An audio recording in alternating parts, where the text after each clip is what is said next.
Welcome to Read Aloud with Love.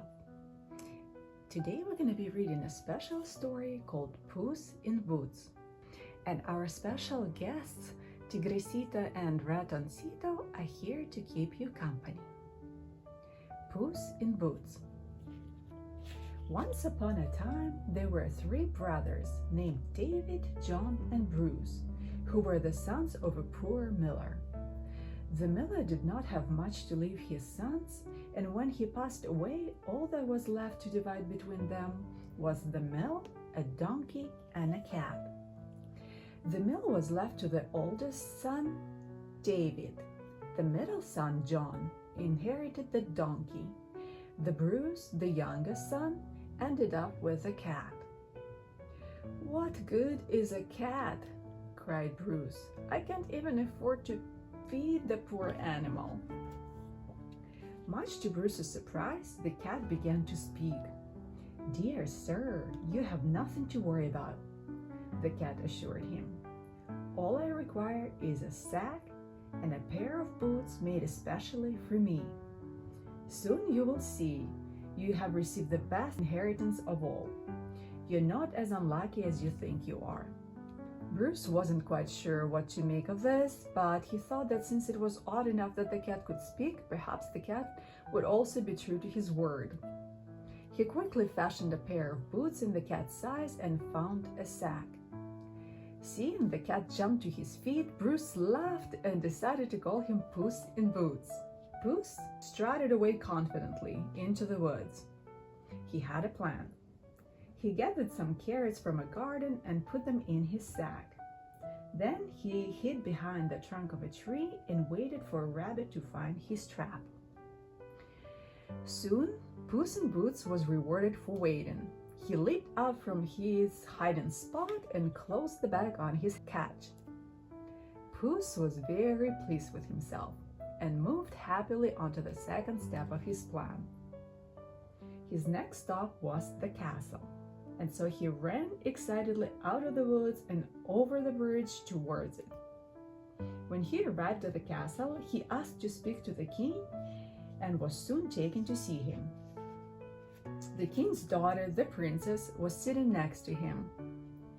"Your Majesty," said Puss in Boots, "I have been sent by the Marquis of Carabas to deliver you this gift, a plump rabbit for you to eat. Please, tell the Marquis that his gift has been well received," said the surprised king. At these words, the cat bowed and left the castle.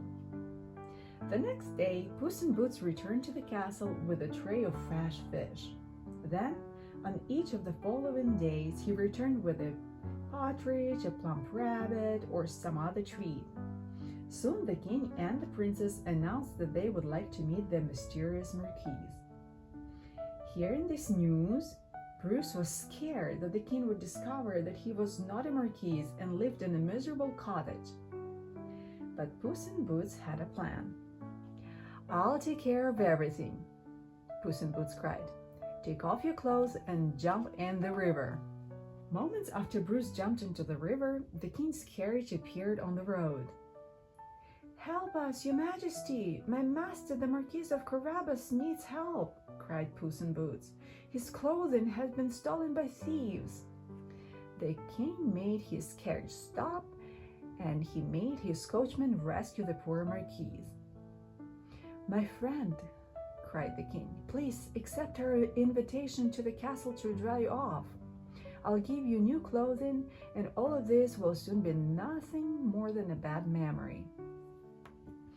"I accept with pleasure," called Bruce, as he was pulled from the water. At the castle, the cunning cat tried to save time. He confided to the king that his master had been very upset by this incident. "Will you please stay with him for a while?" said Puss in Boots daringly, "just until he comes to his senses. For my part, I'll go ahead and make sure everything is in order when we receive you." The king agreed, which made his daughter very happy. She found that she quite liked the Marquis.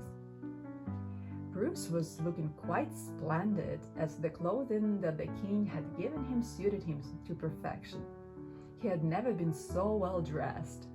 Bruce could barely contain his excitement.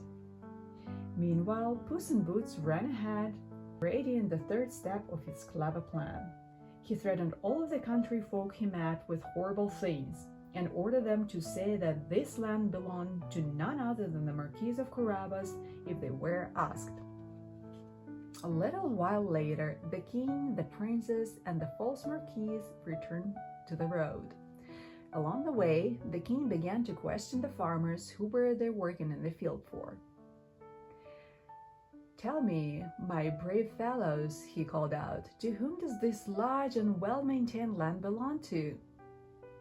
"Your Majesty, they are the lands of the Marquis of Carabas, our much-loved master," the farmers shouted in unison. A little further down the road, Puss in Boots arrived before a castle that belonged to an ogre. He knocked on the door and heard a growl in response. "I am one of your greatest admirers," the cat called out.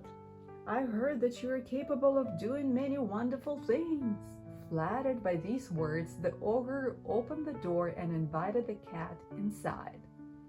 For the occasion, the ogre brought out a normal-sized tea set for the cat. "I know, for example," continued the cat, "that you can change into a very large animals."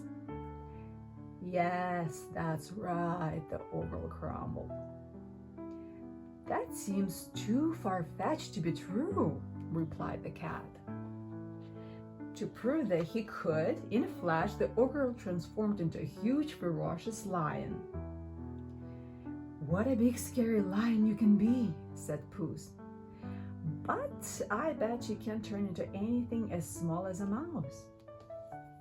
"Cheeky little cat," thought the ogre, "I'll show him." In the blink of an eye, the ogre changed into a tiny field mouse. Before he had a chance to realize he had been tricked, Puss snatched the little mouse and gobbled him up. And that was the end of the ogre. Moments later, the royal carriage came to a stop outside the ogre's castle doors. Puss quickly ran all over the castle, tidying up all of the rooms before he went to open the door. "Welcome, Your Majesty, to the grand castle of the Marquis of Carabas," greeted Puss as he bowed before the king. The ogre's kitchen was filled with all sorts of delicious food, and so the king, the princess, and Bruce sat down to eat a lavish feast. "My dear Marquis," said the king, "you're such a fine man with plenty of land and a magnificent castle. Have you a wife?" "Your Majesty, I've never found love until this day," said Bruce, smiling at the princess. With that, the king proposed that the Marquis of Carabas and the princess be wed. Bruce and the princess were thrilled. They had liked each other from the moment they first met. It wasn't long before Bruce, or as he was now known, the Marquis of Carabas, and the princess were happily married and living in the ogre's castle. "You see, Bruce," said Puss one day, "I told you I was worth more than the miller or the donkey." And they both smiled. The end. Now you can close your beautiful eyes and drift off to sleep. Good night.